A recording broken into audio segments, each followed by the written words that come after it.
Hello, Dr. Snyder. I hope you're doing well, and today I will be walking you through my findings on your SEO and online presence analysis that I have done. So for the first part is the website SEO, which is by far the most important part of increasing your search hits and things like that that I'm sure you're very interested in doing. So the first thing I found when I was going through your website was a lack of alt text on most of your images. So you can read the definition here. I'm not going to go over the entire thing for you, but basically alt text is the little pop-up that comes up when you hover over an image, and it tells the browser and the search engine that might be cataloging your website basically what that image contains. This means that once you assign alt text to your images, they gain the ability to come up when you're doing image searches on, say, Google or something like that. This probably won't greatly increase your traffic, but it would allow people who are looking for specific events or campaigns that you have run to possibly have a much higher likelihood of stumbling across your website by searching for the specific tagged images. So like this one, for example, was a big one that I found on your site. So this could just simply be alt tagged Empower Youth banner or something like that. It's also very important because it is what's used by screen readers to interpret websites with disabilities, say like an audio reader or a braille reader. They can't display images, so they would instead use the alt text to try and communicate what the image is to the person. The second big thing I found was meta tagging. Again, definition right here and all this stuff has a little bit more detail, but basically this is putting a little like sentence or two description of what the page is in the head of your HTML code. So this will not show up for the viewer, but it will allow search engines who are cataloging your site and indexing it to kind of know what the page is about, what's on it, things like that.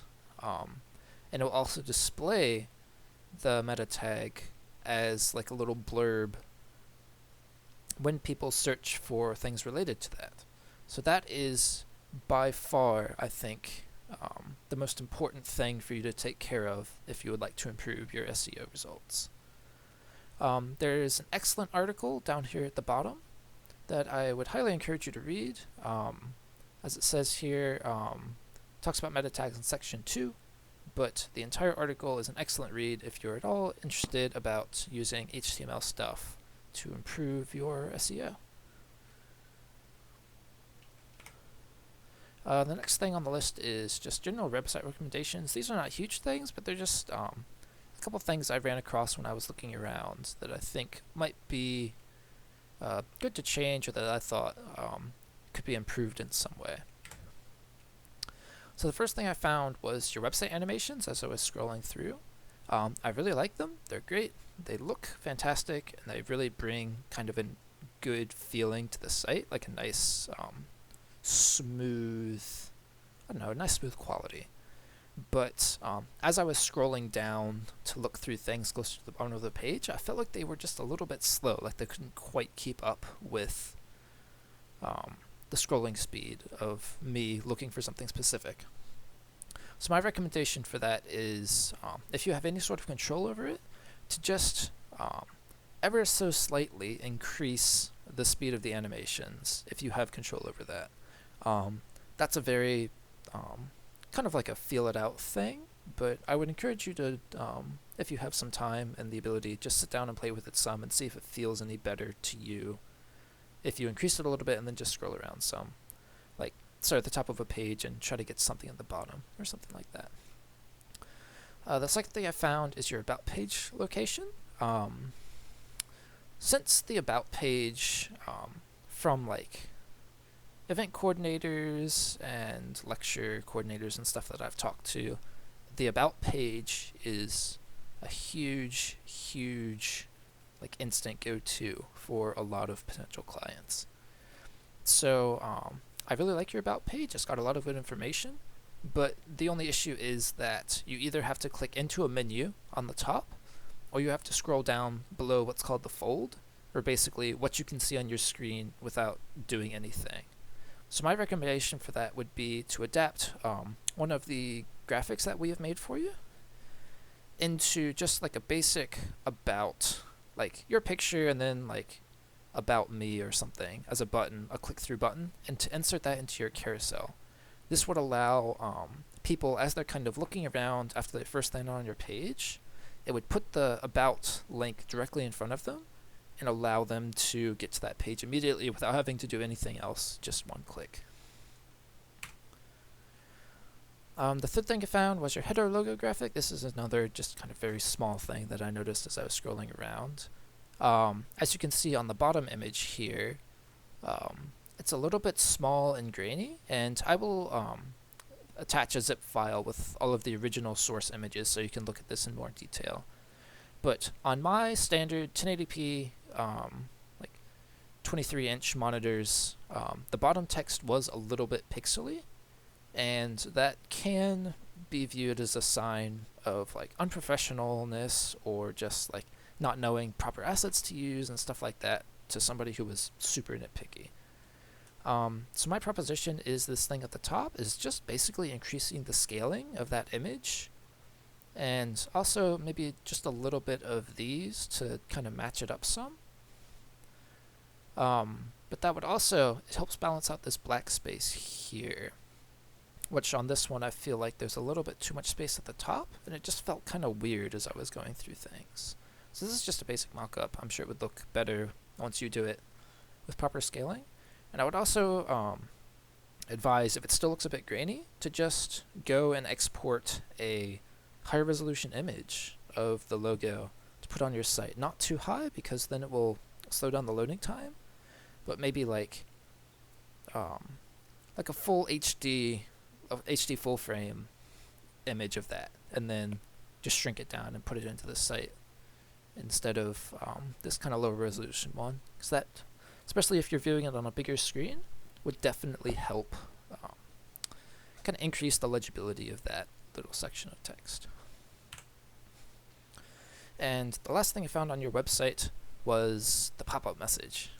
Now, I personally am not a big fan of pop-ups, and I know it's usually that way with a whole lot of people, regardless of age. But the main thing I noticed with yours was that it locks out the site itself. You have to close out of the pop-up in order to get back to the site, and it comes up every single time you go back to the home page, which I personally do a lot when I'm browsing through a site.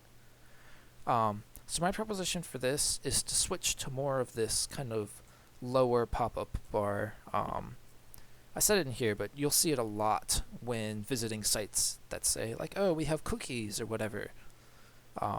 It'll just pop up like this little lower thirds thing and get you to say, yes, I understand. So my advice for this, if you have the ability, I'm not sure what hosting provider you're using, but I imagine most providers should offer something like this, and just to be like a little reformat and stuff. And this is a very rough mock-up, but something similar to this. And what this does is it allows the pop and the colors can still pull the viewer's attention down to like read the information and enter the email address and stuff like that. But also, if you're just visiting your home page to get to like a different part of your site, or if you're trying to scroll down to get to a specific piece of information, this will allow viewers to just scroll straight to it and not have to worry about closing out of a pop-up that's a little bit random as to when it appears, as far as I could tell. I just think that might be a nice little quality of life improvement for people visiting your site. And the last two things are just kind of general internet presence recommendations and stuff. So my first one was going through your social media profiles. You have good numbers, you have good engagement, you're doing the right content for the right platforms and stuff. That all looks fantastic. The only recommendation I have for you in terms of like direct small changes to what you're doing currently would be to sprinkle in some unique postings on each individual social media platform that you engage with your audience on. The reason for doing this, as mentioned in the PowerPoint, is basically just to encourage people to interact with you on all social media platforms instead of just one.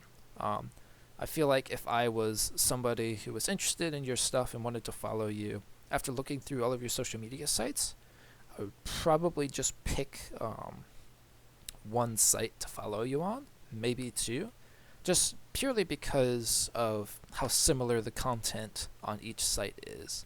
I think doing this, it kind of taps into the marketing principle of fear of missing out, or FOMO. I'm not sure if you've heard of it, but it's an extremely popular marketing technique right now, and it's proven to be wildly effective. So I think you don't have to overdo it, maybe 1 or 2 a month, maybe. I'm sure would be more than enough, and that's just to kind of, when people go and view your profiles, it allows them to see that, oh, he sometimes posts unique things on each platform. I should follow him on all platforms so I don't miss anything.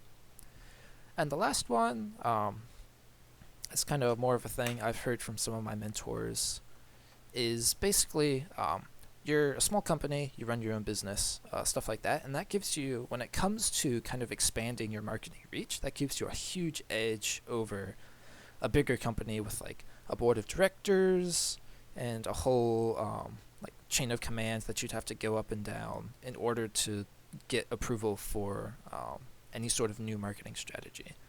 So basically, what I would encourage you to do is, if you see a new platform or a new trend where you think that your message could do well, or that you can embody what you really want to put out into the world in a way that you're happy with, I would very much encourage you to try it out, even if it doesn't seem like the trend is going to go anywhere big, or if the platform doesn't have a huge user base or something like that.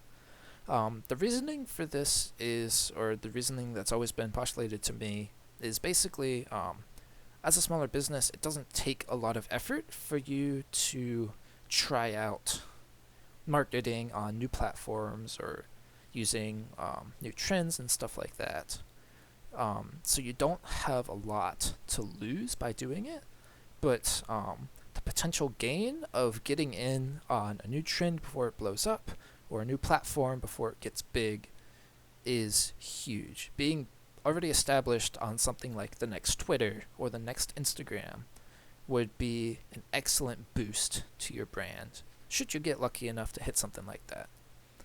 And also, you have access to a much smaller and possibly much more interested group of people. Usually the groups that kind of get in on the ground for stuff like that are a lot more aware of what's happening in the specific kind of space, and that could possibly land you some new eyes on your work who otherwise wouldn't have seen it. So that is the end of my presentation. I wish you luck in your future endeavors, and I hope that this slideshow was useful to you. Thank you very much.